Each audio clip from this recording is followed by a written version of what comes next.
আজ অনেক দিন পরে মিঠুকে সামনে নিয়ে আসছি। দেখুন, মিঠু কিন্তু এই 15 দিন হলো বাইরে চলে গিয়েছিল। আমরা ওকে অনেক আনার চেষ্টা করেছি, কিন্তু ও আমাদের নিচে এক টিন শেড বাসায় থাকতো।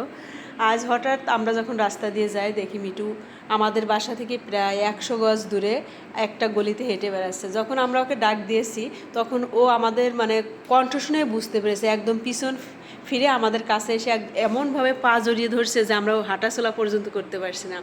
তারপর আমরা ওকে বাসায় নিয়ে আসছি। দেখুন, আমার মনে হয় ওর ভুল বুঝতে পারছে। ও এমনভাবে একটা মানুষের চাইতেও যে একটা পশু যে তার ভুল বুঝতে পারলে যেরকম করে, একটা মানুষ যেরকম করে, পশু কিন্তু ঠিক তেমনই করছে। আর একটা দুঃখের সংবাদ হলো, লিসা কিন্তু জানালা দিয়ে পড়ে গিয়েছিল।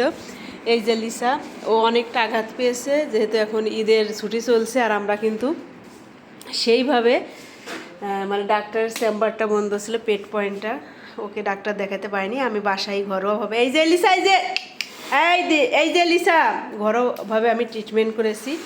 আর ও অনেকটাই সুস্থ হয়ে গেছে, তবে ওর এখনও চোখে রক্ত জমে আছে।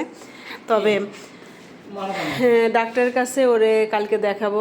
মিঠুকেও দেখাতে হবে, কারণ মিঠু যেহেতু, ওকে ধরনিছে না, মিঠু যেহেতু অনেকদিন বাইরে ছিল, তাকে আবার নতুন করে টিকা দিতে হবে। সবাই ওদের দুইজনের জন্য আশীর্বাদ করবে।